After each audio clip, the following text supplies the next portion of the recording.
Hello. In this video, I'm going to review the parts of an introduction, the parts of a literary introduction, and I'm going to break the video into two different parts. So to begin, just like any other piece of writing or any other essay writing, introductions typically have three elements. The first element is, of course, the hook. The hook is intended to grab the reader's attention and to prepare them for the information that will follow. The second piece of an introduction is going to be background information. In the case of a literary analysis, your background information is typically going to be a brief summary about the text, although it may also include background information about when the text was written or the context in which the text was written. Finally, the introduction will also include a thesis statement, and the thesis statement indicates what the essay will be about. In the case of a literary analysis paper, the thesis will typically communicate what the theme of the short story is and what are the literary elements that the essay will discuss in order to examine the way the theme was created.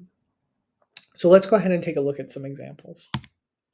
Using the short story, What We Talk About When We Talk About Love by Raymond Carver, some examples of hooks might be what we would call universal statements or broad universal statements. So some examples would be, love is a complex emotion that sometimes changes over time.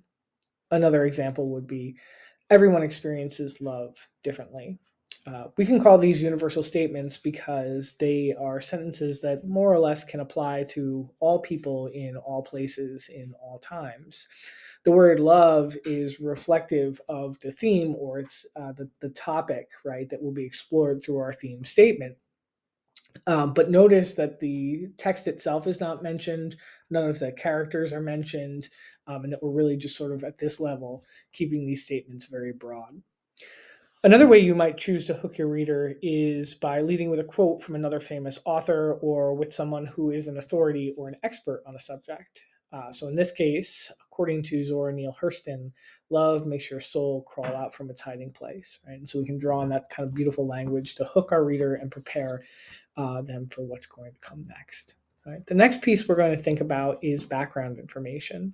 So moving from our hook, we want to be able to include a little bit of background information. And so we have, love is a complex emotion that sometimes changes over time. In the short story, What We Talk About When We Talk About Love, author Raymond Carver describes a social interaction between two couples who seem to have very different attitudes towards love.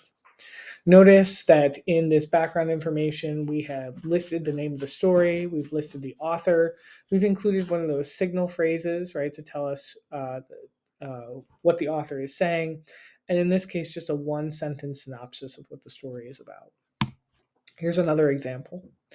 Everyone loves differently. In the short story, What We Talk About When We Talk About Love, author Raymond Carver describes a social interaction between two couples who seem to have very different attitudes towards love.